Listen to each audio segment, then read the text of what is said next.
Yeah, I know. Okay. Today is Wednesday, July 16th, 2008. We're at McCormick's Creek State Inn, Canyon Inn. We're in the Oak Room, and I am Chris Reedy. I'm the interviewer, and with me today is Dan Rogers, who served in the Big Red One. Dan, can you tell us what unit you served in? Bravo Company, 1st of the 18th Infantry, platoon leader, first platoon. Can you tell us what years you served in the Big Red One? 1965. That was it. Okay. Let's go back just a little bit and talk about your life prior to Vietnam and prior to service in the First Infantry Division. How would you describe yourself as a young man in the 1950s prior to joining the Army? Like every other young man. Small school, Farmersburg High School, 26 in graduating class.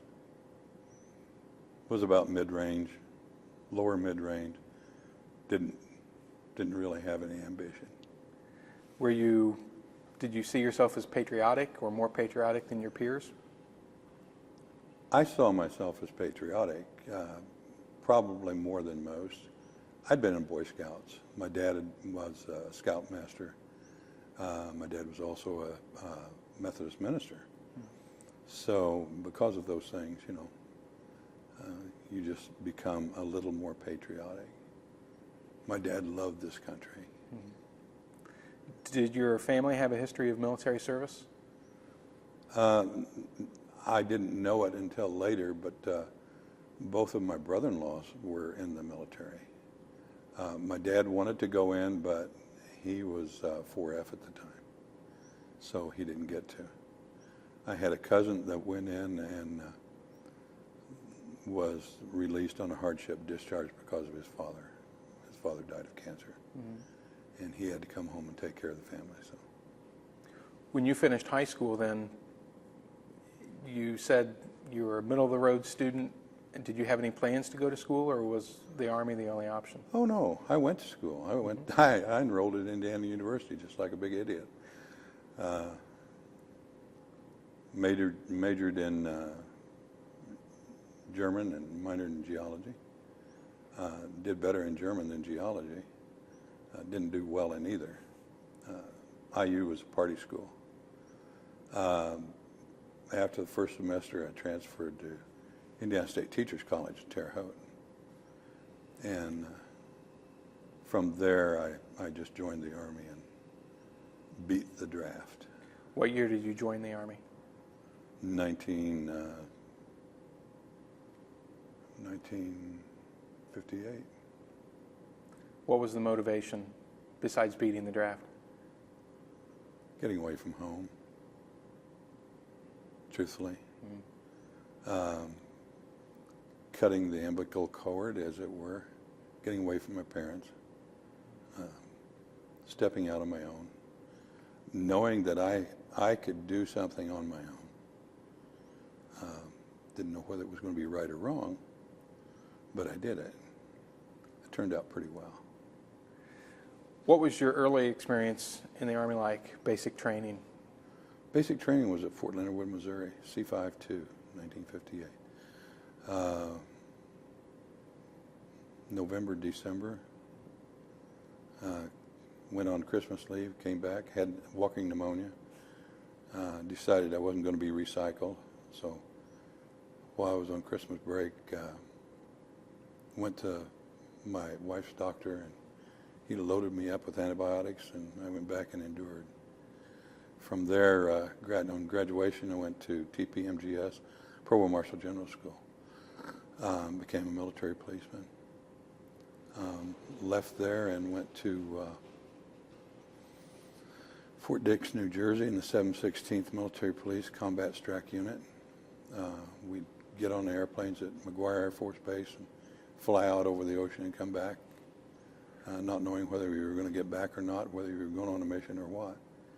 And then got on a assignment to Germany. Were you stationed in Germany for long? I was in Germany in the 508th Military Police from 1959 1960, 61. I transferred because of the MOS being frozen. All you could do was get a Specialist 4, which didn't support a whole lot. So I transferred to the infantry. And because of my military police background, they made me a combat intelligence specialist. And I was stopped at Headquarters Southern Air Command. I worked in the G23 shop. Can you describe some of the activities in that capacity? Some of the things you did. Oh, I kept map boards and built maps and kept the routes for evacuation of the civilians. This would have been 1961? Late 61, 62. I made Specialist 5th class, got into government quarters, sent my wife money. She came over and stayed with us. Where was this at? In Munich, Germany. Okay. Did your earlier background in German help any, your language skills? My language skills in school did not. My father's language skills did. My grandmother's maiden name was Schmidt, Caroline Schmidt, and she was her mother, Carrie Schmidt, was pregnant with my grandmother when they came over to America. So she was a natural born American, but they spoke a whole lot of German, which was really funny. They're all buried in Vincennes, but when you see the grave sites, you see all these really pretty rose-colored stones, granite, and it goes Schmidt, Schmidt, Schmidt, Schmidt, Schmidt, and then World War II started. And it's Smith, Smith, Smith, Smith. Same plot, but they changed their name to Smith. Didn't want to be associated with the Germans. But you still inherited some of the language then, or Yeah, were around wirklich. the language. Yeah, So you were in Germany. 4 years. What was the environment? Was it very tense at that time? No, actually, it was very, very pleasant. We got along very well with the Germans. The most tense it became was when we went into France. Being a combat intelligence specialist, I couldn't get within 5 kilometers of the communist borders. I did anyway, but that's another story. At what point did you come back to the United States? Came back to the United States in 1963, late 63. I missed the Oktoberfest. Was stationed at Fort Sheridan, Illinois. Same capacity, G23, combat intelligence specialist.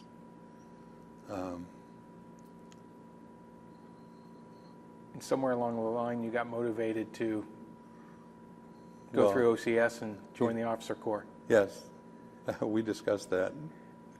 Unless you want to really discuss it again. Well, just if you can briefly tell us how you became an officer. The motivation was the pay raises were starting to come down then, and the officers were getting the pay raises, and the enlisted man wasn't, and I got angry about it. And so I decided that I was going to go to OCS and become an officer to get a pay raise.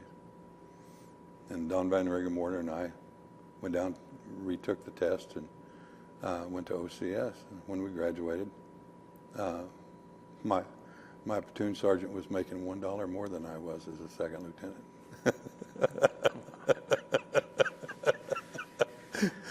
And the next pay raise, the enlisted men really got healthy on at that time. So it backfired a little bit. Actually, it did, but it didn't, because I was happier. And what was your first assignment after your commission? Bravo Company, 1st of the 18th Infantry, Fort Riley, Kansas. And that would have been what time? 1965, prior to deployment to Southeast Asia. What was the stated state of readiness of the unit prior to the alert to deploy overseas? In my estimation, they appeared to be very combat ready. We hit the ground running. You know, when I was assigned there, there wasn't any playtime or anything like that. I was introduced to the commanding battalion commander, brigade commander, and my company commander, and 2 days later we were out on maneuvers. It was just that quick. Did you know any of, I guess, the heritage of the First Infantry Division prior to joining the unit? Had no idea. Had no idea. Did it appear to be the same as the other military units you'd served in? No. How was it different? There was a lot more pride about the unit. Guys took better care of themselves. The officers took really good care of the enlisted men. Made sure that they got what they needed when they needed it. You didn't want for anything. If you did, you got it militarily. Yeah. And what was your role again? What was your duty? Were you a platoon leader? Platoon leader. I was first platoon leader. How many men did you have under your command? Maybe 30. I can't even remember. As the young incoming, would you have been a second lieutenant at the time? Yes. What was their reaction? How did they interface or interact with you? No different than anybody else. I came to find out later on that almost every second lieutenant there was brand new. My best friend, Mike LaFontaine, was a second platoon leader. He had graduated 2 classes prior to me from OCS. And I never knew that until much later in life, really. Do you think you maybe were held in a little bit higher esteem by the enlisted men, having been an enlisted man yourself? I think so. I think because I had been an enlisted man for, 6.5 years, the word got around pretty quick, and they knew that I knew what they were going through, and I would never ask them to do anything that I wouldn't do myself. So, we got along really well. In what ways did you, what was your leadership style like? I don't know how to answer that. Was there much, give and take as far as, were the enlisted men encouraged to come to you with suggestions, or were you? We didn't really have time for that. I hadn't been there very long, and we were practicing maneuvers, and then CG called all the officers into the assembly and told us that we were going to go to Vietnam, and asked us, said he wanted the 2nd Brigade to be the task force, and he wanted, if possible, all volunteers. And so, I volunteered. Why not? Better to go over and learn something new and probably help somebody else in the future than to go over and try and follow somebody else's footsteps. I never did like that. I like to make my own footsteps. Were you anxious when you found out that your unit was among the first to go over? No. No, the only thing I was anxious about is my wife was due to have a child, and my son was born 2 weeks before deployment. So. But there was no fear on your part as far as performing your tasks? No, there wasn't. I never had any fear until we got probed in Vietnam. And I don't know why. I just didn't have any. And then all of a sudden, I was standing there observing the maneuvers, and a tree limb snapped right next to my helmet. And I realized it was a bullet that snapped it.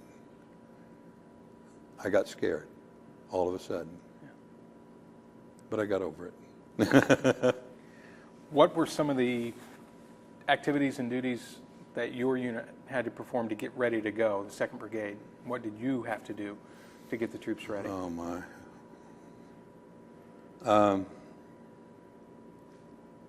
It was really too late to do a whole lot. We did our regular maneuvers out in Fort Riley with our track vehicles.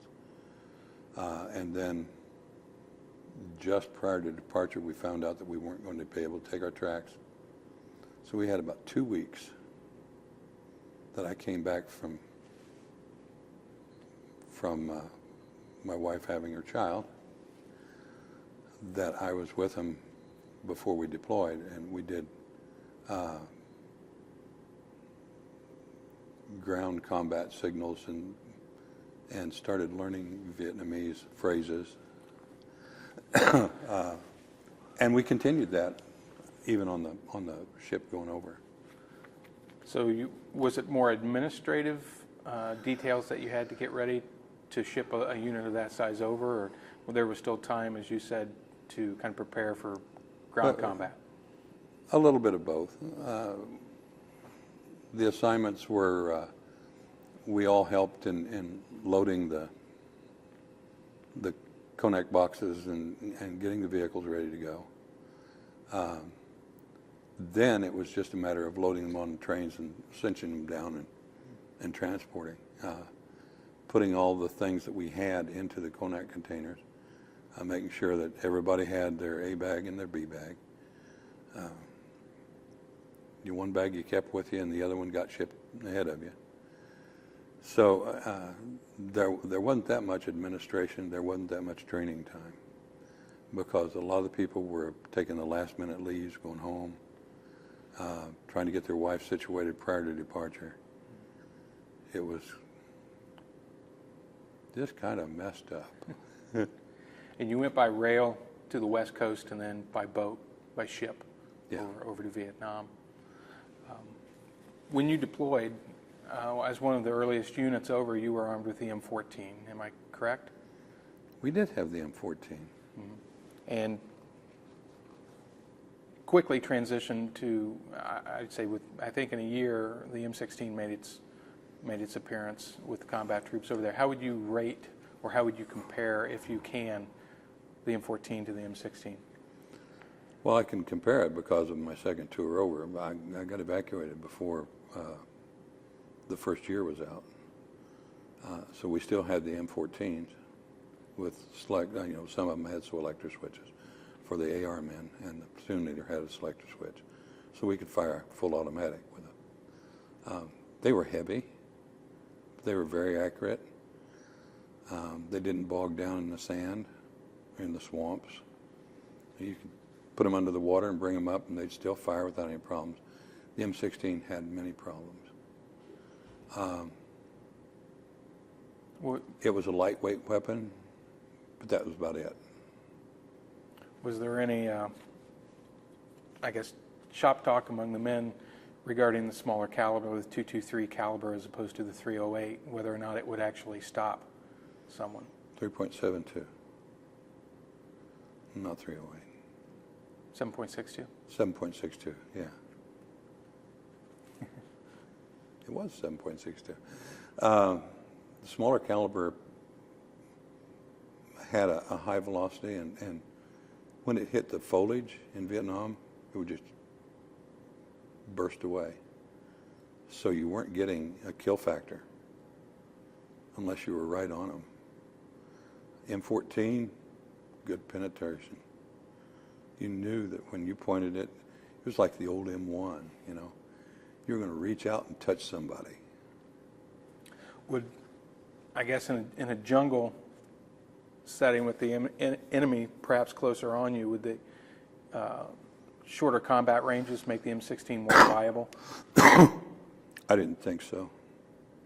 The fact that it was lighter, I would have preferred the M1A1 carbine. In fact, that's what I carried the second tour over. I managed to scrounge one off a rough puff, and I carried an M1A1 carbine because it was light. It gave out good firepower.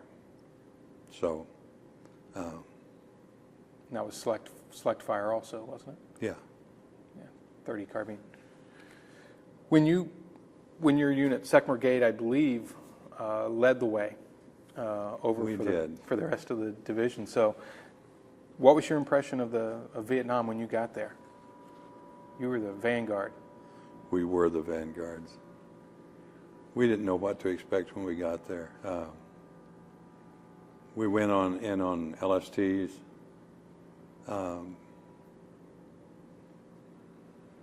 We were told that we didn't know what to expect. We could make an assault landing, but, they didn't think it was going to be an assault landing. So, but just to be ready, which was really wild because we didn't have much ammunition. There was a little FUBAR. Did the ammunition get packed in a separate ship and was harder to get to? Yes, it did. So we had just individual loads, and that was it. So any sustained combat was going to be hand-to-hand if it had to be. But it was a little disappointing. The LST dropped the front end, and we charged off the boat into 1.5 foot of loose sand and bogged down pretty quick. But there was a Vietnamese mini band there playing the Star Spangled Banner, which I didn't think was appropriate because you hear the Star Spangled Banner, you're supposed to stop and salute. And we were trying to get off the boat. And I thought it was a bloody ruse. So kind of a surreal scene. You hit the beach. It was very surreal. And the first of the 18th, my notes have you going in at Camaron Bay. Is that correct? Yes. And the rest of the rest of 2nd Brigade, I think, or the 18th went to Benoit. The 2nd of the 18th went to Benoit. Okay. Yeah. Were you guys okay on your own, or we were fine. What was your mission in the Camaron Bay area? We were to set up a defense position and actually seal Camaron Bay area, which we did. That was another thing that miffed me off, is saw all this heavy equipment in the rear and kept hearing all this noise, and so I jumped in my Jeep and went back there to find out what was going on. It was RMKBRJ, and they were building not an airstrip, as I presumed, but billets for the airmen that were going to build the airstrip. They were going to live in concrete, air-conditioned buildings, and I was living in a foxhole. Not right. So your opinion of the chair force maybe wasn't that high. Not that high at that time. So you sealed off the port area. Yes. To kind of secure it for the rest of the troops that would be coming along then. Yeah. Did you have any brushes with the enemy at that time? Not initially. We did a little later on. We strung our barbed wire from South China Sea over to the bay.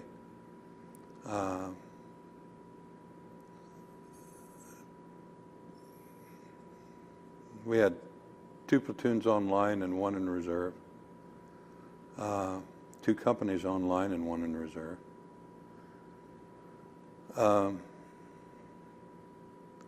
Part of company went across the bay up into the mountains and set up radar to detect anyone coming across the flatlands. They detected a lot of water buffalo. We pretty much had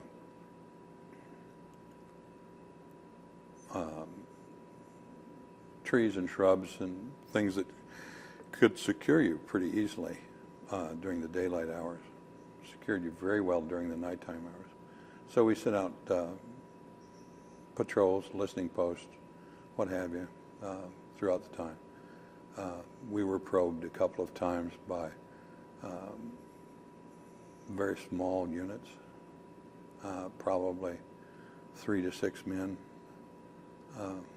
Most excitement we had was when a pack of wild boars got loose in the concertina wire, set off all the trip flares from the South China Sea all the way to the bay. That was hilarious. Did you think for a moment that it was a large-scale attack, or? No, because you listen to the radio operators, and the guy on the right flank, which was the South China Sea, spotted them right away and told what was going on. But you couldn't get the word down to the riflemen fast enough. So as the trip flares went off, they would open fire. So they were just leading the pack of hogs. No hog was ever endangered. Okay. I thought maybe you had a luau. No. We did later on, but not that time. How long were you in the your unit first in the Cam Bay area? Oh my. July, August,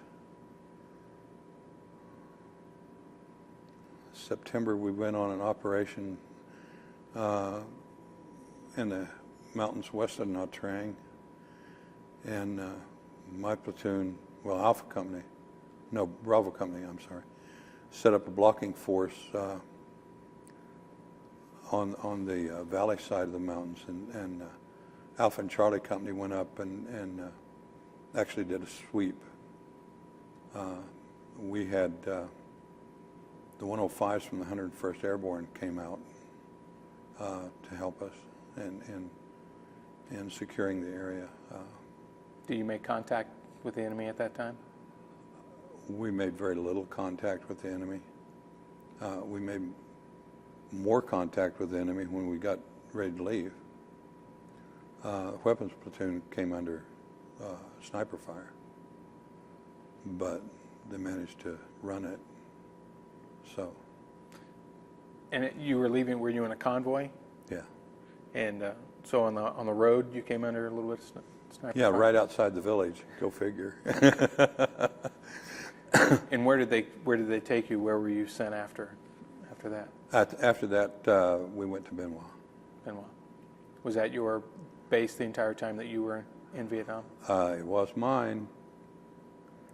I didn't like it, but because they've got a strange termite over there that they'll eat through anything that's rubber. And you blew your air mattress up to have a nice comfy snooze. Before morning you'd be flat. And you pick it up and it looked like somebody taking a shotgun to it. They just ate right through it. Unbelievable.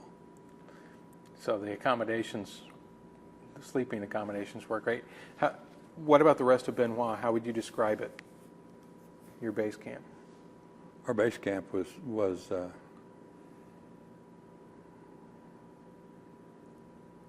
eventually became the Long Binh Benoit complex, which I revisited in 1968.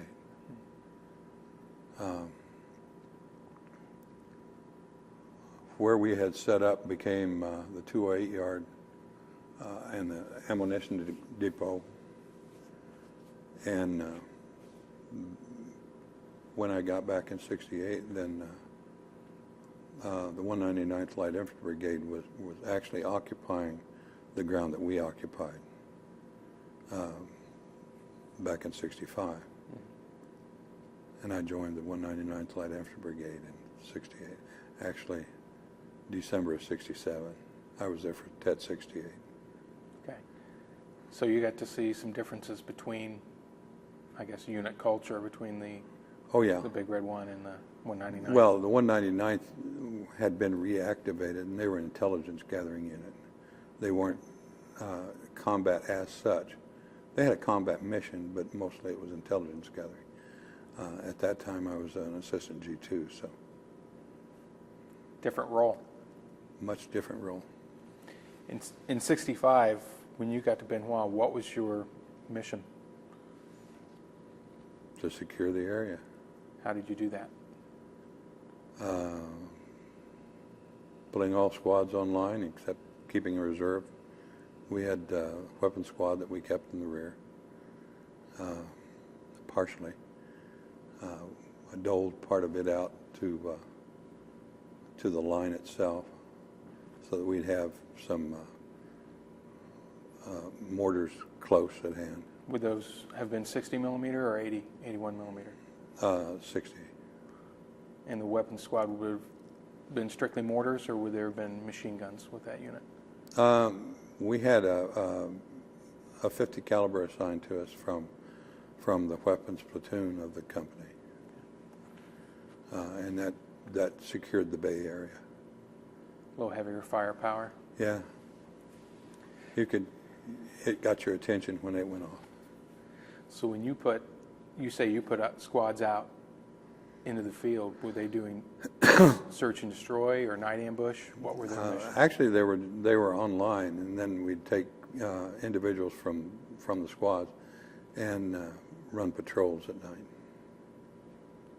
We run daytime patrols too, but daytime was to make sure that nighttime had some place to go, especially if in case that something happened, they could go to a particular area and have a safe haven. And we knew not to fire at that area. And when the units were online, were they perimeter defense? Primary, yes. What sort of, I guess, fortification for the camp you have? Just wire, or? When you have a camp set in, normally it's barbed wire and trip flares, claymore mines.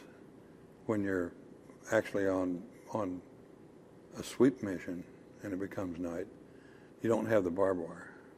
All you got is claymore mines and the guy next to you, and maybe 5 to 10 foot between one fighting position and another. And so when, I guess in my reading, when they describe an NDP, a night defensive position, it wasn't anything that was built up. No, would it be as you described? That's about as hasty as you can get, NDP.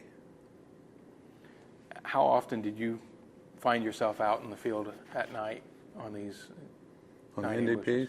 Yeah. A lot.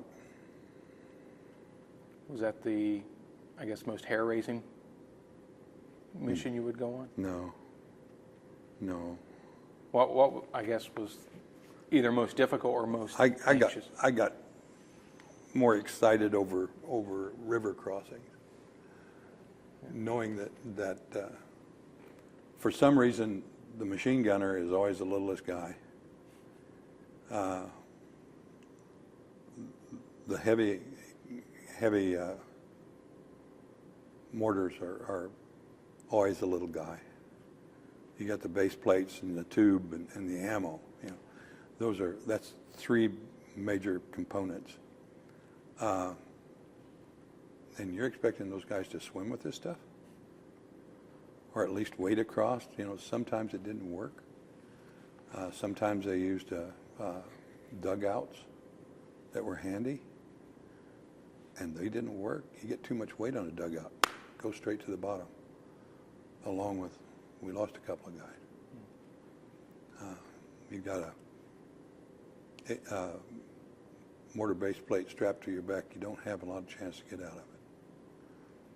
So, you know, those crossings, those things excited me more because people wanted them done right then. They didn't take safety precautions to make sure that everybody knew what they were doing, how they could you swim? Can you swim carrying 150 pounds on your back? When I graduated from OCS, I could do 500 push-ups. I bench pressed 350 pounds. I can't do it today. I run 5 miles in the morning and night. Can't do it today. But then I could. But not everybody was like that. You know, some of the guys were a little overweight when we got there. By the time the tour was up, they weren't. You know, you lost weight pretty fast. Early on, we had nothing but sea rations. We went down and bartered for fresh eggs just to have something different. Then care packages came in, and hot sauce became the number one item. Hot sauce and peanut butter. Would that make the sea rations better? It helps. You'd be surprised at what you can do with hot sauce and peanut butter and sea rations. The green scrambled eggs. Without ham. Talking about the river crossing, as a platoon leader, you had to arrange your squads, and you were in control of them. And in some ways, as you said, you had people above you pushing you to get across that river. Yeah. How did you organize your men to get across the river? Was there particular tactics you used to keep them safe in case it was an opposed crossing? We put our equipment in the sampan or the dugouts, and you swam next to it, or held on to it and kicked your way across. Would you send one squad over first? No. I was always the first one over. And then I'd take up defensive position. My first sergeant, or my platoon sergeant, would be the second man over. My RTO would be with him. So we had constant communication. And then the squads would take care of the squad leaders would take care of their own people, and make sure that if we were using dugouts, the equipment was in the dugouts and you pushed it across. If there was more equipment than people, the rivers there weren't very long, very wide. They were deep, but they weren't very wide. And you'd attach a lanyard to one end of the rope and a lanyard to the other end, throw it across. And you just pull it back and forth, shuffle your equipment over and unload it. You get things across pretty quickly that way? Yeah, you can. Yeah. That leading from the front, you going over first, you said that started even before you went to Vietnam on maneuvers. How did the men respond when you're in Vietnam and things are for real and you're still leading from the front? Was there ever a comment made? Don't know. I just thought that was the way to do it. That was the way I'd seen it done on old black and white movies, and figured that was the way I was supposed to do it. Did the company commander ever give you any guidance? No. In that regard? No. What was your relationship like with your company and battalion officers? I knew the junior officers. I didn't fool around with the upper brass. I knew I probably was never going to be one, so.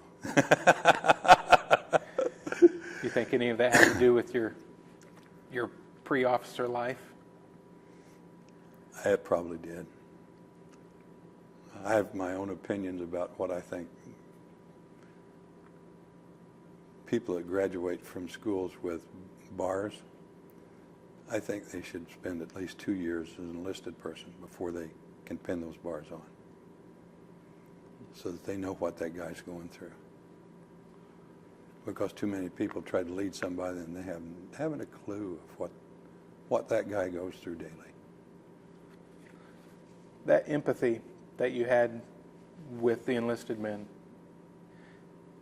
when you're in Vietnam, how did that express itself? Did you find yourself going out of your way to do anything different for the enlisted men? Probably. We had one of the first showers, and I got the last shower. So you were the last at that? Yeah, I got the cold water. If we'd been out on operation all day long and come in and hot and tired and dirty, first guys that hit the shower, it'd be warm. Last guys that hit the shower, it'd be cold. I always got a cold shower. Didn't matter. You said dirty, coming back from these patrols, and obviously you're crossing rivers and or walking through rice paddies. Yeah. What other, besides the environmental problems, leeches and snakes and such, booby traps, were there mines and booby traps? What were the dangers that you had to kind of go through? There was always a danger of the VC, whether it be as mines, as booby traps, or they were industrious little fellows. They built terrific underground facilities, and they could pop up in the middle of nowhere, and they'd get you, and they'd disappear as quick as they came. And you never knew where they were coming from. You really had to look to find their hole in the ground that they went into. What were some of the telltale signs? Did you ever develop skills to find them more readily? Yeah, you could tell the grass is pushed down or worn around them. They tried to keep that pretty fresh. After so much fighting and so many people in and out, it's hard to keep it looking like it's not been entered into for a long time. Can you maybe tell us about some of the early, larger scale contact with the enemy, where maybe your entire platoon was involved, and when that was? You had to go there. Michelin rubber plantation. We came off an Operation Manchester, and we'd done a partial river crossing. Alpha and Bravo Company got across the river, and it was getting dark. Charlie Company couldn't make it across the river, and there was a mix-up in communication.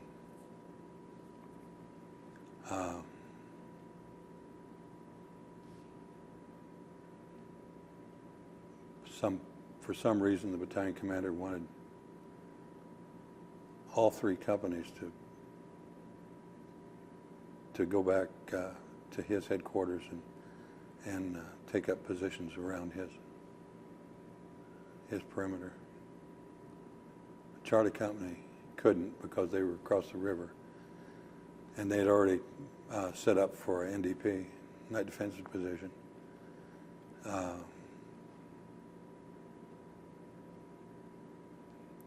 Two company commanders were on the horn with the battalion commander, begging him not to move. But we moved. Got up into Deuce and a Half and went into the Michelin rubber plantation. About 2/3 of the way through, they dropped a 155 shell on the lead vehicle, blew it up. Then they were in mass, opened fire on the entire convoy. We lost a lot of people. Was this at night? Yeah. So your company commanders knew that this was a bad idea? Yeah. We all knew it was a bad idea. We just couldn't convince the battalion commander that it was really a bad idea. He had his reserve that was already around him. He didn't need anybody else. But he gave them an opportunity. And they took it. In that chaos, how do you control your platoon? How did you control your platoon? We were lucky that there was a ditch, and almost everyone headed for the ditch. Those that hadn't been blown up in the trucks, tried to get them off, attend to them, tried to keep my medic from firing his law. He carried a law with him. He wanted to fire a law, and you can't see him. You don't fire the law. The ditch, the road was such that there was a ditch on either side, but the side that we were on, there was a high berm. If he'd have fired the law, the backblast would have taken out most of us. And for the video camera, the law is a light anti-armor weapon? Yeah, buddy. And he just wanted to let that go to... And he did, finally. We said, get up there on the berm, make sure that the backblast is going out. And he fired it. It went in. Shortly after that, though, we broke contact, pushed the lead vehicle out of the way that That was an Alpha company. They got blown up. They got it out of the way and managed to get most of the other vehicles started and get the troops back on and kept fire going to run the ambush. It seemed like forever. How long do you think it was? About 12 minutes. Seemed like forever. And in 12 minutes, how much ammunition did your platoon go through? A lot. That was the biggest thing is calming them down to be selective, you know. If you see a flash that's coming in, give it a flash going back out. But shoot at that flash if you can, or just to the right or left of it. Maybe you get lucky. So in your platoon, you not only had to control the men in your platoon, but were you in contact with the company as well? Yeah. The company was in the ditch with us. And the company? The road in the Michelin formed a huge horseshoe. And B Company was at the apex of that horseshoe. I was first platoon leader. That was my position. So I was facing down towards the open end of the horseshoe. The problem was everybody on the other sides were firing at each other. There was a hill mass there, but not enough that it could mask all the gunfire. So, you know, it was chaos for the first 3 minutes. How did you calm your guys down? How did you get them to control fire? Told them they may have to be there all night. They better save their ammunition. As it was, I think we had 7 guys stay there all night. They didn't want to. They were forgotten. When the trucks loaded back up? Yep. Were these men from your company? No. They were from a weapons company.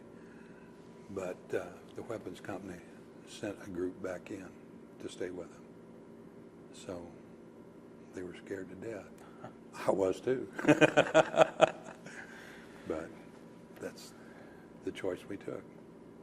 So that action at the Michelin plantation, was that, I guess, the biggest contact or in terms of scale that you had with the enemy? Pretty much, yeah.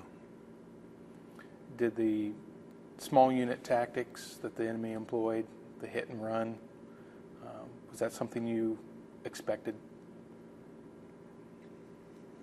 It's something more or less that we expected. We didn't expect the bonsai attack or anything like that where you had a lot of people coming. We knew that it was a different type of war. So we were learning.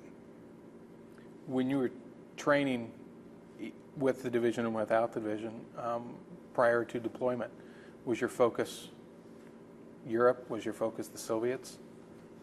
Yeah. It was like frontal assaults, everybody online, your reserves. That's not what it was about, but that's the way we trained. So that's the way the first jungle operation we went into online. How quickly did the junior officers, yourself included, come to realize that?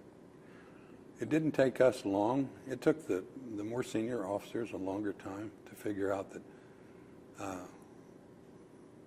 what they had planned on us doing in a day, we got about 20 meters into the jungle instead of making a 500-meter run. The S3, G3 said, well, there's a trail up in front of you. It said it appears to be a hard stand road. Well, he was using a French map from years ago, and that trail was overgrown. It wasn't in existence anymore. The concrete was still there. It's just you couldn't get anything through it. So is that why, a lot of later 65, 66, even 67, the road clearing operations, expanding clearing jungle away from the road. Were you involved in any of those operations, or was that after you left the unit? That's after I left. And so, at what point, you said you had a health issue. At what point did that start to make itself known? After I'd wake up and I'd find out that we weren't where I passed out, the guys were picking me up and carrying me. They could have left me there, or they could have set up around me and we'd not done anything. But they picked me up and carried me. Were you aware after you woke up of what happened, or how did they describe that to you? Oh, I just passed out, I knew when I was going to pass out. I could feel it coming. I dropped. And they'd pick me up and carry me with them. Away we'd go. And I'd come around and I'd fumble around for a little bit and I'd be okay. How long did that go on? About the fourth time it happened, I told them that we couldn't do this anymore. So I went to Battalion Aid and they sent me down to Saigon. Did they diagnose it in Saigon, or did they have to send you on from there? They sent me on to Tripler in Hawaii. Now, some crazy doctor in Saigon was going to take my appendix out. He thought I had appendicitis. And I don't have appendicitis. I said, I don't feel sick. I just get slightly nauseous and pass out. I had premature ventricular tachycardia. It's that simple. How did they treat that, and where did they treat that? Treated at Tripler in Hawaii. Gave me all sorts of medication, buzz pills. Eventually, it all worked, evidently. They shipped me out, and I went to Fort Sheridan, Illinois. So you went back to the States after Hawaii then? Yeah. How long were you in Vietnam? At the time? Yeah. And before they shipped you? About 6 months. And so you still had the remainder of the bulk of the... Yeah, when you're evacuated like that, they give you credit for as long as you're in the hospital at being in country. Well, that's a bunch of crap. So I got to Fort Sheridan, Illinois after Hawaii.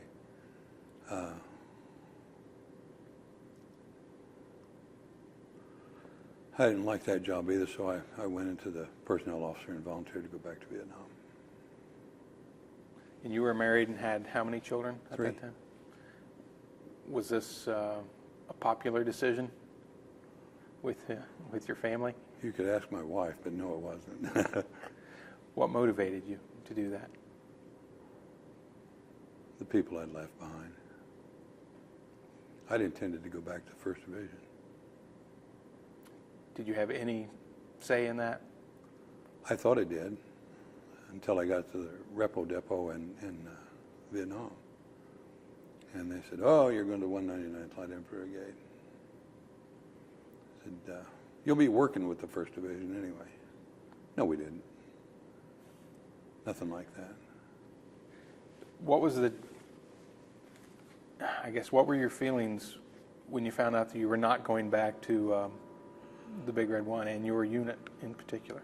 I was a little upset, but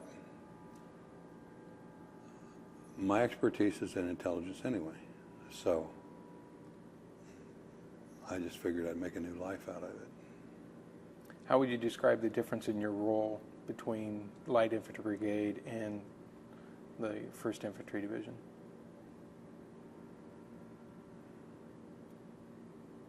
First Infantry Division was that was my first combat unit. That's why I wear the colors. My heart's still with those people. It was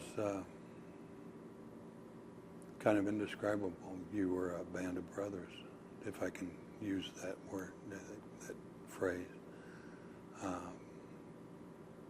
Everyone looked after you, and you looked after everyone. It was just that way.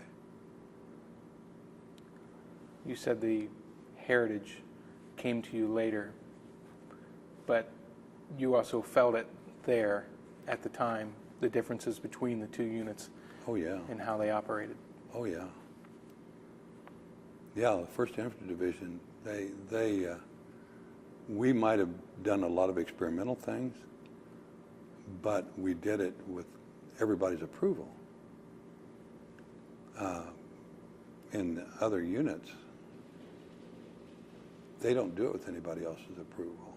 They just do it and hope it turns out all right, and a lot of times it doesn't. And they're stuck because they've not told anybody what they're going to do. Therefore, they've got nobody to back them up. But in the division, the First Division, pardon me, you've got everybody to back you up. You may get your butt chewed later, but they'll all come to assist you if you need it. What was the fire support like then? Was it artillery and air power? Was it pretty good? Oh yeah, artillery, both land and sea. Had the 16 inchers off in the South China Sea that we're firing in. You ever see the after effects of one of those? Yeah, you could. The crazy part about it is you'd hear it fire and look up and you could see it. It looked like a half of a 55-gallon drum just tumbling through the air. It was unbelievable, as slow as it was going. But they were deadly. They put those suckers within 5 meters of wherever. That's close. You talked about experimenting and doing things, but getting approval to do so. Can you give us an example of one of these, new things you had to do or tried out? Not really. You just flew from the seat of your pants. But you tell people that that's what you plan on doing. And, well, yeah, go for it, Well, if it doesn't work out, will you help me out? Sure. That was from company commanders on down. I mean, I'm not sure about battalion commanders. They were a little different lot, especially the first ones. How high, did your identification go? You were in B Company, 1st to the 18th, but did you identify mostly as I'm a B Company man, or a 18th Regiment man, or a 1st Infantry Division man? I think I went as high as regiment. There's, discussion about unit cohesion and also unit identity, that it comes later. And the veterans I've talked to, they talk about the Big Red One. Usually that identification comes after their term of service. Yeah. And when they're in Vietnam or in the Gulf War, they're concerned about the guys on the left and right of them. Pretty much. The guys on the left and right are your friends, your buddies. Those are the guys that look after your back.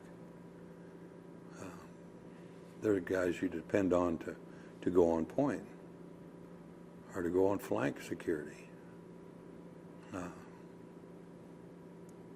When you had to make these assignments within your platoon, who's going to go out on patrol, who's going to be the point man, even, just to the, how much control did you have over that?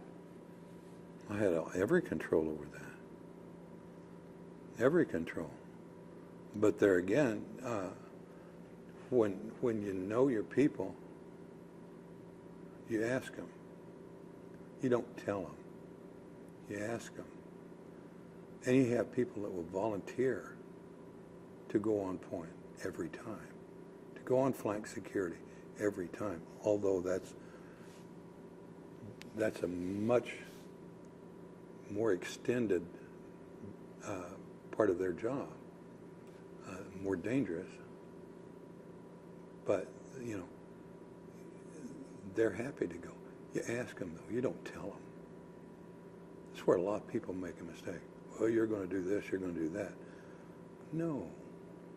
Ask them if they'll do that. Because in an infantry unit, if you'd say no, you're a chicken.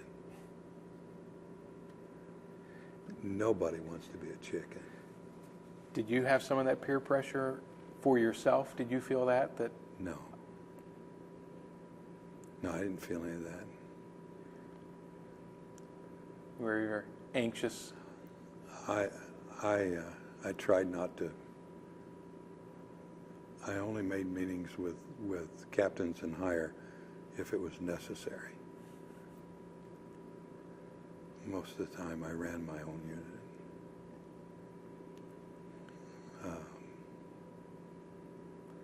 There wasn't any need for people that didn't know what was going on to tell me what to do. Yeah, give me the big picture, what you want done, and let us figure it out and we'll do it. Don't tell us how to do it. That's stifling ingenuity and initiative. Quick question.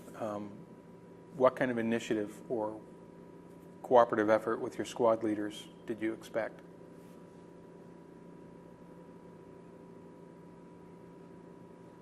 I don't know. I took for granted that everybody was like me. We'd talk about things. We talk about home. We talk about our wives and our girlfriends and kids. That was the plus side of going over with a unit. I knew them all. I knew all my people. I knew their wives, their lovers, and what have you, you know. Because we partied together. They knew me. We all knew what we were getting into. We all hoped we'd make it back. Some of us didn't. I still have a hard time going to the wall. Yeah. Did you lose any Yep. men in your unit? Yep. Sure did. I think Dottie's going to change tapes on us. We'll just take a break right here, if that's all right, Dan. That's fine. The green light. I'll go over the basic information again. Today is Wednesday, July 16th, 2008. We're at Canyon Inn. My name is Chris Reedy. I'm the interviewer, and with me today is Dan Rogers. This is tape 2 of our interview with Dan. If I can back up just a little bit, Dan, when you got to Benoit,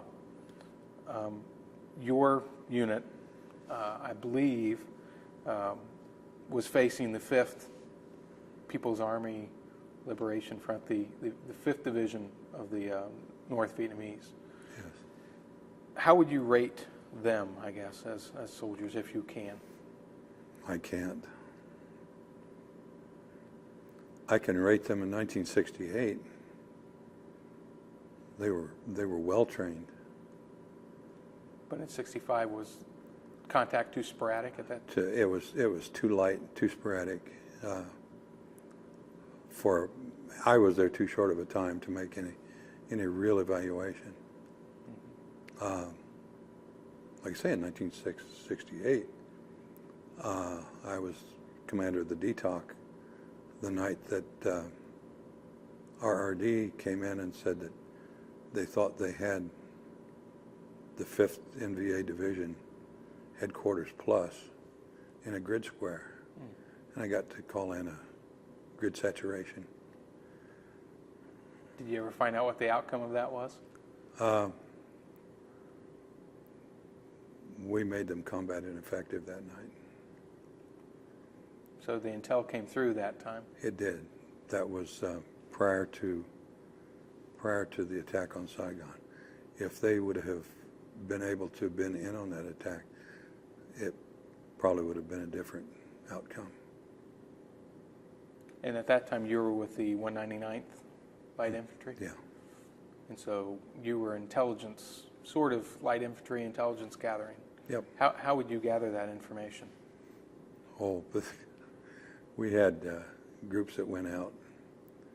We coordinated with other intelligence units.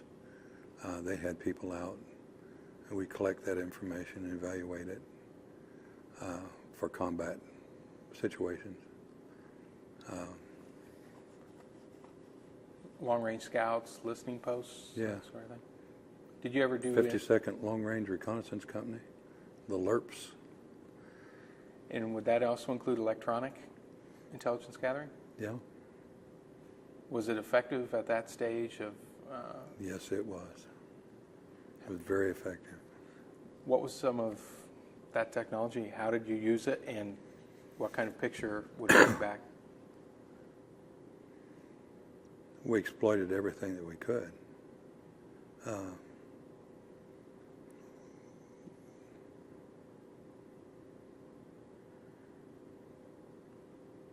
Did you, from the human intelligence and the electronic intelligence, what kind of composite picture would you get? Would you know the unit size and its designation? We'd know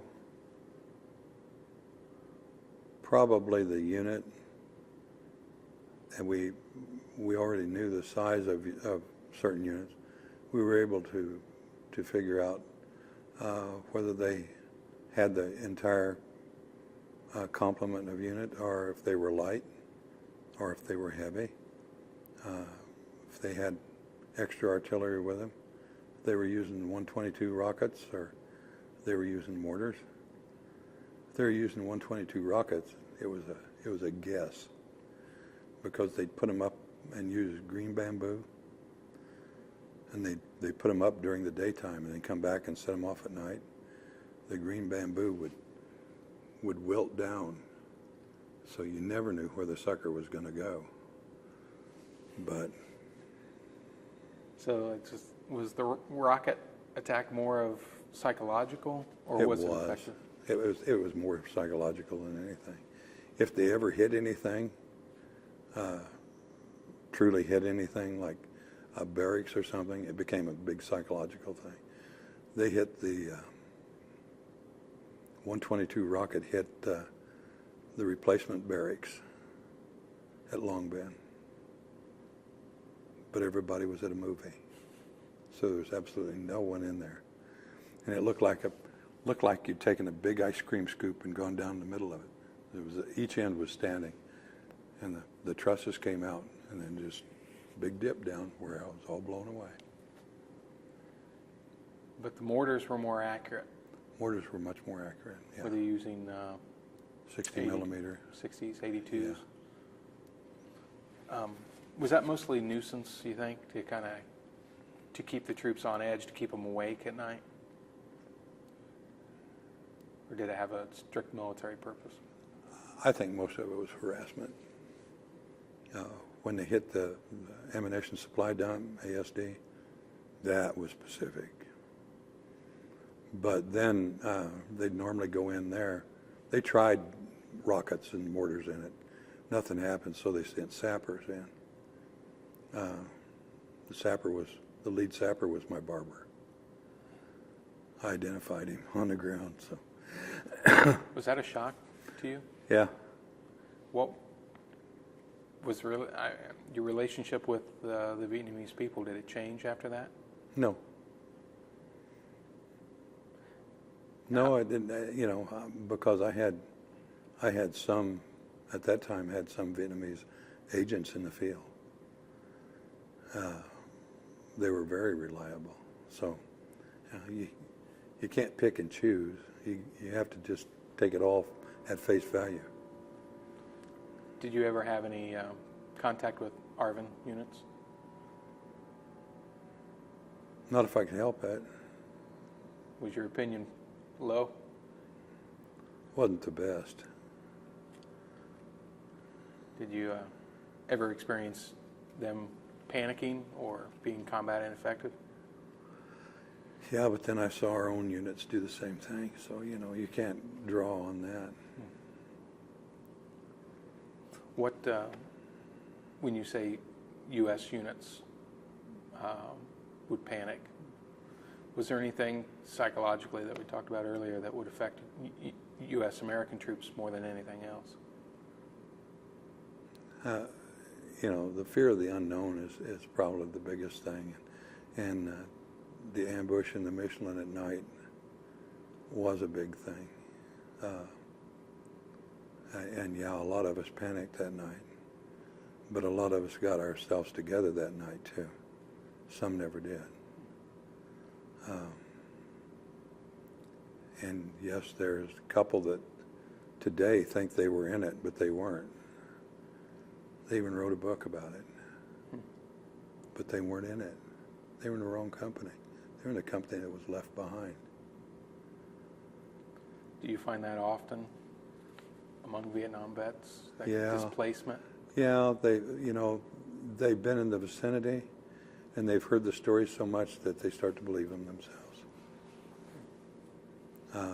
Don't know why. It's a psychological thing. Did you ever encounter in your unit or other units psychological casualties, men that cracked up? Yeah. Had one before we even had contact. Just the weight. Yeah, you're so tense and so ready to pull the trigger, and you never get to. Days go by, and you can't hold that level of intensity, and you crack. Had a couple of guys crack.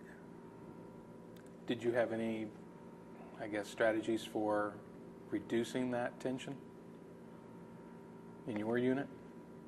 Sure. We drank beer. We drank a lot of beer. That'll do it. Came across in my reading Operation Mastiff. Are you familiar with that? Nope. And it may be... Mazenoi. I'm sorry. It may be the Michelin plantation operation. You talked about there was a helo assault, 2nd and 3rd Brigades, and some light contact. It was a large scale. It was a 2-brigade operation, and they wanted to bag a large group of VC. It didn't work. And from that, there was a shift to company and battalion-sized operations to move away from these larger scale. Did that have any effect, or was it all kind of the same your entire 6 months that you were in country? It was all the same. There wasn't any brigade size operations. I went on an operation with the 101st Airborne as a jungle advisor during my time with the 1st Division, just because I had been there 2 weeks longer than they had.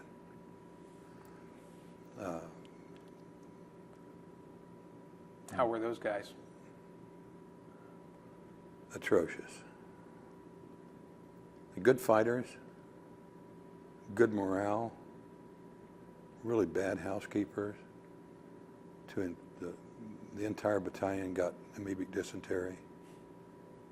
That's bad, to include the battalion commander. So it's not all fighting No. ability. It's, Yeah, there's other details. Yeah, you have to use good common sense, You just don't drink the water. I'm sorry. And you do clean up after yourself. Was that instilled top down in the First Infantry Division to police the area? It was. I don't know why it wasn't in their division, but I understand a lot of people got relieved over it.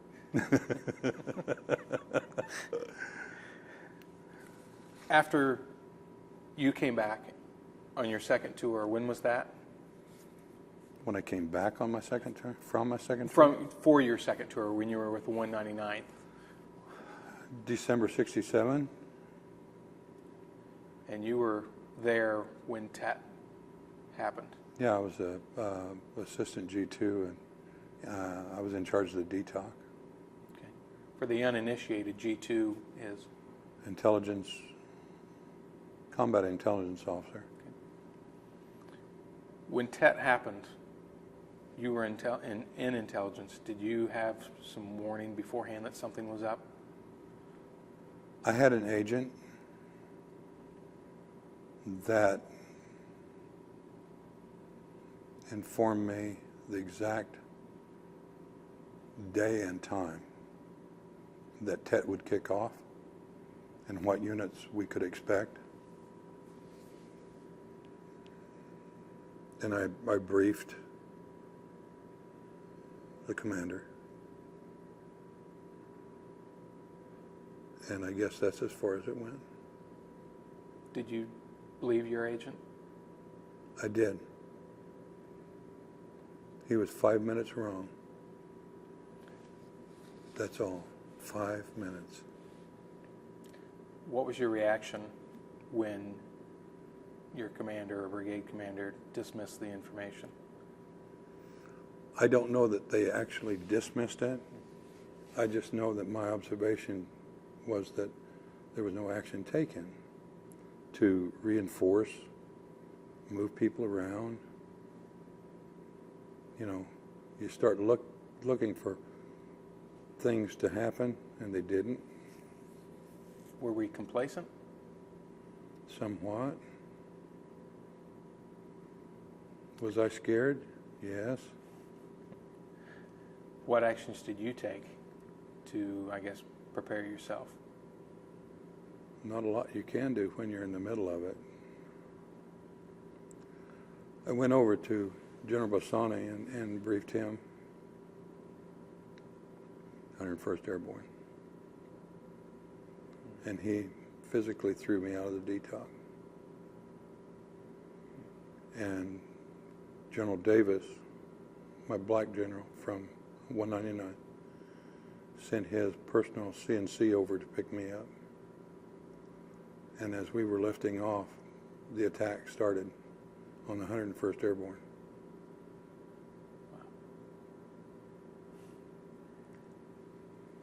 He had adequate time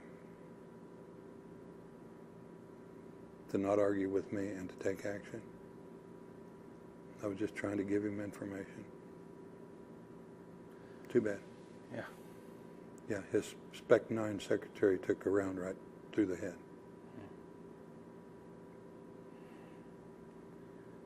That's a terrible price to Yeah, pay. for ignorance. For ignorance. Doesn't make sense. Not my favorite general. Not your favorite general? No. The gentleman you worked for that sent General Davis, Can you talk to us about him a little bit? great officer. And he was in command of the brigade that you were a part of? The Light Infantry Brigade, yes. What was his background? Was he? I have no idea. He was. He was black, he was good. I don't care. If you show you're good, you're good. He looked after his people. He made sure that you had what you had when you needed it. Was there anything extra in his comportment, in the way he led, that inspired you, or that you took from that for He yourself? always smiled.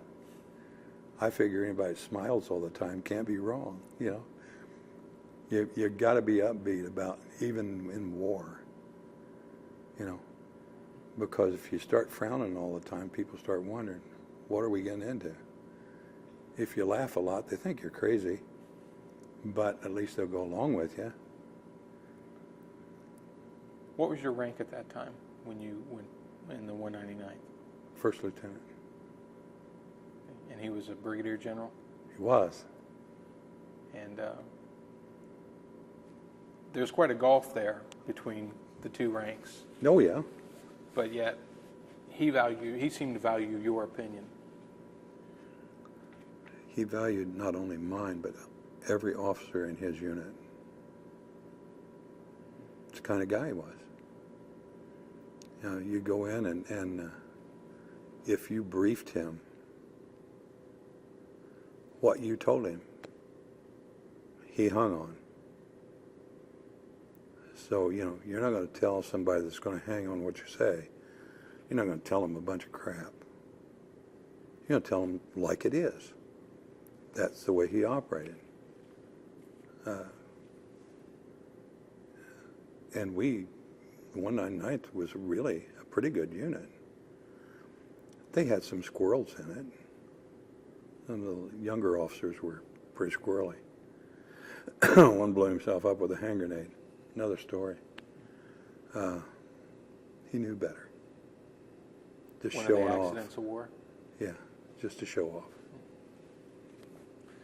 You had mentioned earlier, obviously, Brigadier General Davis was African American. Yeah. When you were in the Big Red One, did you have black soldiers serving in your platoon? Sure. And did you have any problems with social problems, race relations, drugs, or anything along those lines? No. Should I have? No. It's just, I think in many ways the image of service in Vietnam has perhaps been distorted in the popular media and popular books. Oh, I'm sure it has. You know, media is a terrible thing. They can either report the truth or they can report the truth as they see it, which they choose most times. No, I had a lot of black guys in my unit. We're all the same. We all bleed the same. We all eat the same.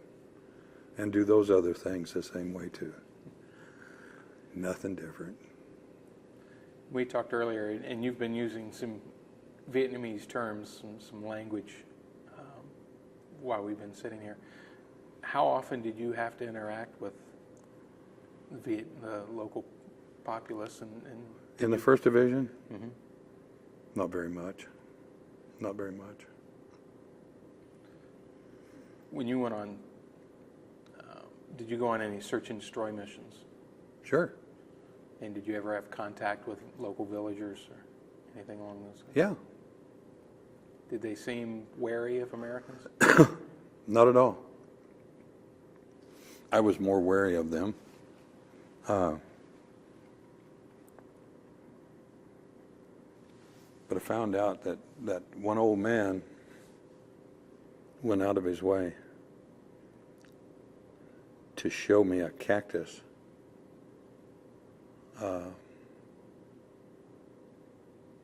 flower that after the cactus ceases to flower, it gets a bud on it. My gosh, they're the best thing in the world to eat. They're white with little black seeds on the inside. They're sweet as sin. They are just drip down your throat and down your cheeks. And it's good. They're quite expensive in Vietnam. He shared one with me. I protected his house. Was that, you had little contact with? Yeah, a little, but not a whole lot. When did you leave Vietnam? When in '68? Actually, I left in January '69.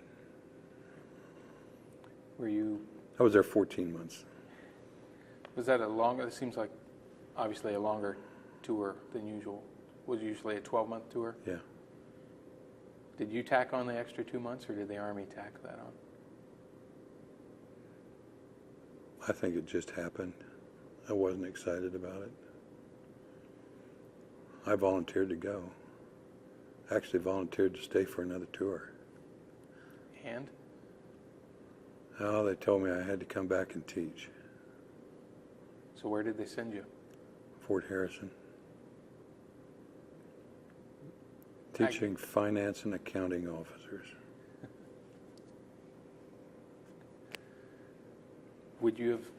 You would have stayed then for another tour? Yeah. Oh, yeah. What were the rewards, I guess, personally, for you in that capacity that would have kept you in Vietnam? Being able to do a job that I thought was necessary,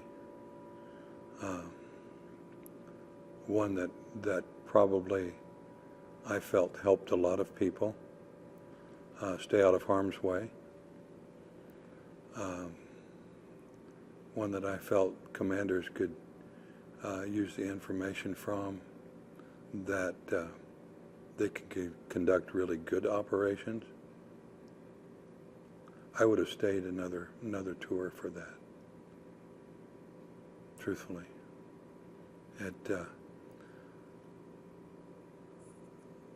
I think that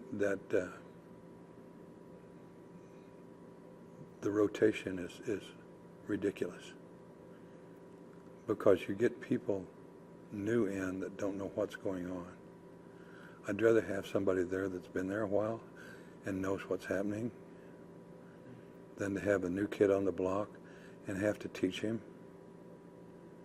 And maybe he's not watching my back like my old guy did.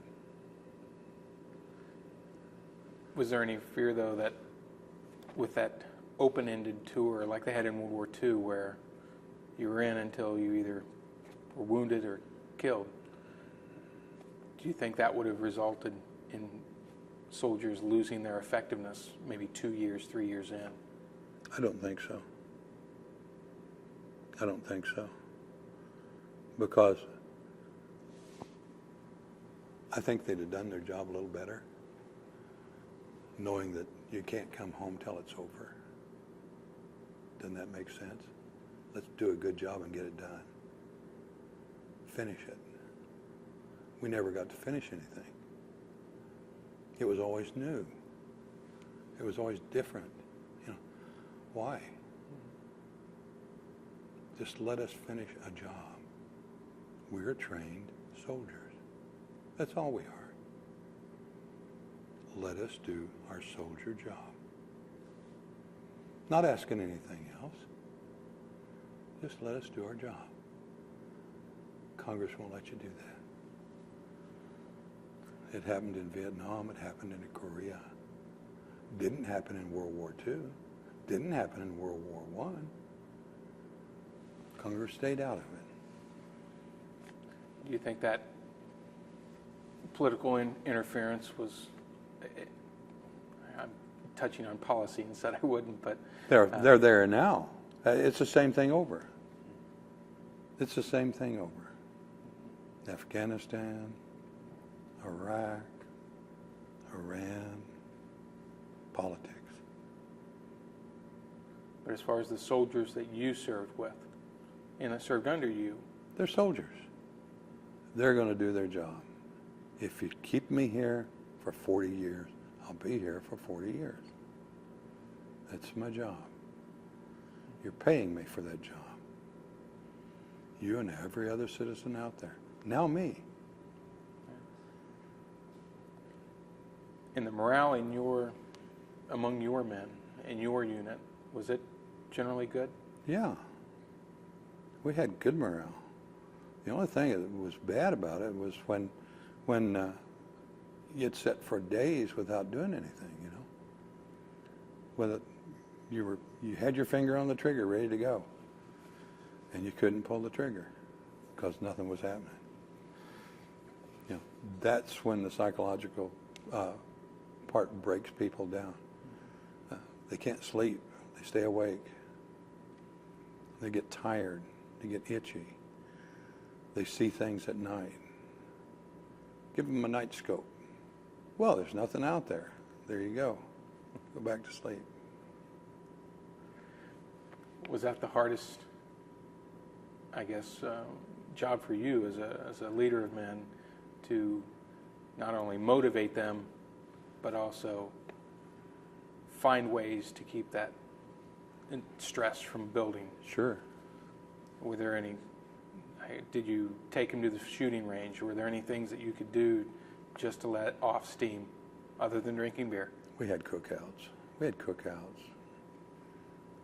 We'd send them down into Saigon. You know, half a day in Saigon. Put them on the supply truck. Go down and help the supply sergeant. Go to the PX, you know, whatever. Something to break routine then? Sure. Anything to break routine. Anything. Go get a steam bath and massage.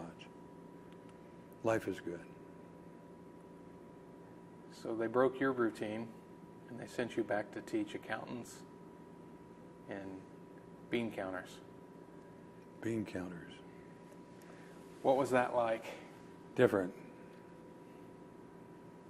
We used to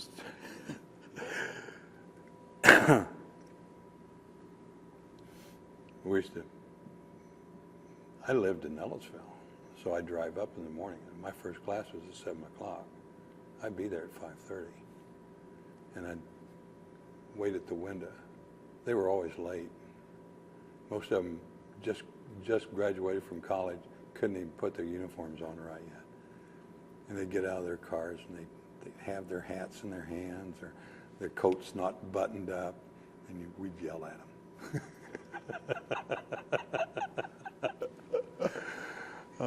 Then one of us would run down and meet them in the hallway, stand them at attention. It was harassment. Now, these would have been guys, Basic course. and would they have been classified as rear echelon? Oh, yeah. Was there a little bit of antagonism between Yeah. the guys that had been in combat arms?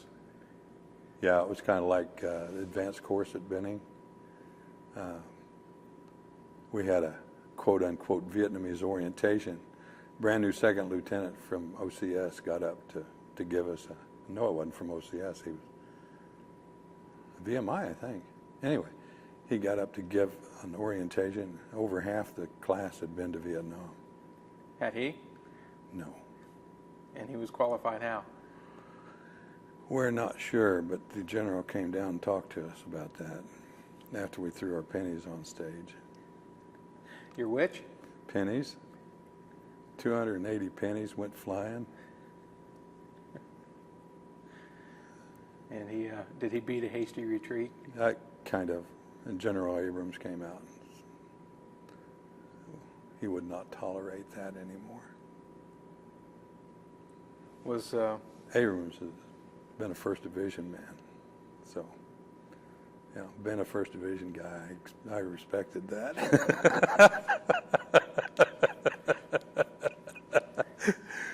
so if they had the shoulder patch or had worn it at some time, that carried weight with you? Oh, yeah. The big red Yeah, one? it tells me you've been there and done that and got that T-shirt. So have I. When did you leave the service? Oh, my. Caught the rift in 73. And that would be reduction in force? Yeah. Went into the reserves and stayed in the reserves. Let's see, I had 14 years, 10 months, and 8 days of active duty.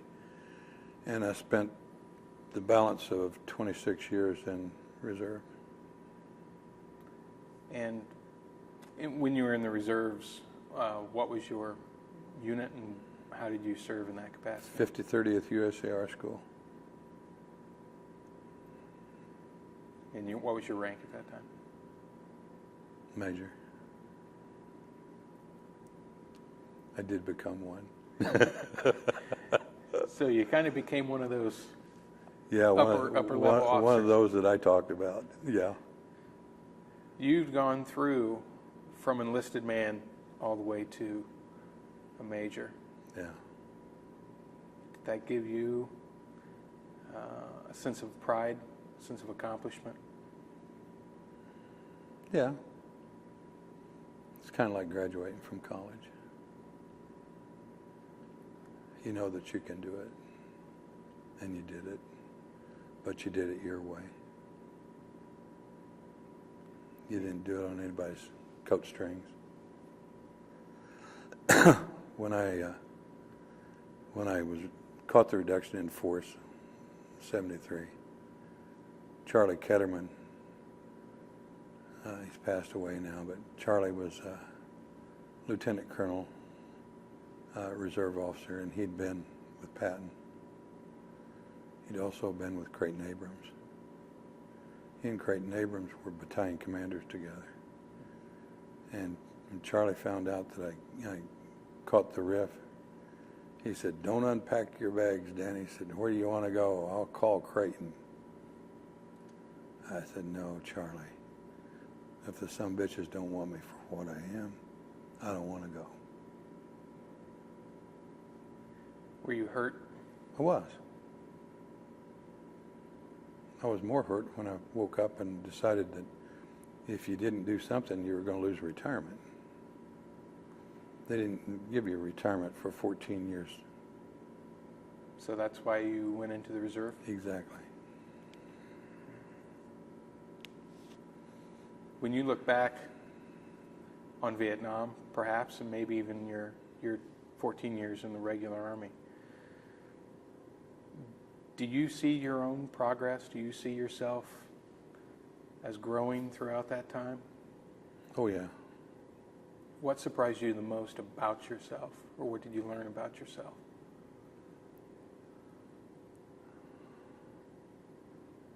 That I really was capable of doing the things that I thought I was capable of doing. And yes, I have a degree. Got that on the side. Good for you. So And you've, life just goes on. what would be the, I guess, highlight, if you had a particular memory that stands out? Meeting Walt Ehlers. The Medal of Honor winner from the Big Red One? Yeah. Can you describe that? No. It's totally awesome. He will tell you that he didn't do anything that no one else would do. I've sat and drank with him. Is he a hero in your eyes? He is. Are you a hero? No. I just did my job. But Walt would probably say, Walt will tell you that you're a hero because you served. Walt's a hero. He doesn't think he's a hero either. He did what he needed to do. Not to save his buddies, but to save his own butt.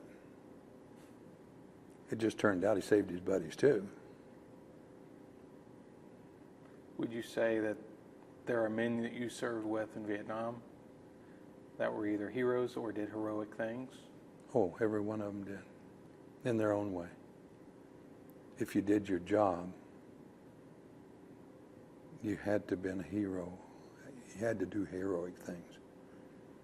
Crossing rivers, not being able to swim in crossing rivers, and just giving confidence to the guy next to you that we're going to get through this.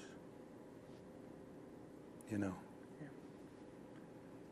Is that takes a hero. That's a guy that inspires people to go on. there are probably some men that served with you that would say the same thing about you. They might. I don't see it that way. They probably don't see it that way either, if you walked up and called them heroes. Yeah. We use that term pretty loosely today. Walt Ehlers is a hero. That comradeship that is forged in combat, is there any equivalent in the civilian world? No. No, if you've never been there and never done that, you don't know what it is. You'll never know what it is. There's no way that anyone can describe it. You can tell stories, you can write books, but you can't really capture the feeling of what is deep down inside, what's in your heart and in your mind. It just doesn't happen.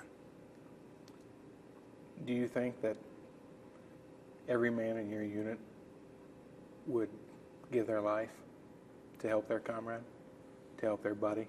Positive of it. Positive of it. Got your back, bro. Well, Dan, I thank you. If I've forgotten anything, is there any last words or anything that you would like to say? No, call me if you forgot anything. I thank you, sir. No, thank you. Thanks for taking the time to meet with us, and thank you for your service to our country. No problem. I was happy to do it. This has probably been more arduous for you than... I'd rather get up in front of a bunch of stupid students than do this, Sit and but talk. I knew I was going to have to do it sometime. I appreciate it. I'm glad you did. Hopefully Hopefully I asked intelligent questions. Well, you did, I tried. I tried to do my homework. and you let me ramble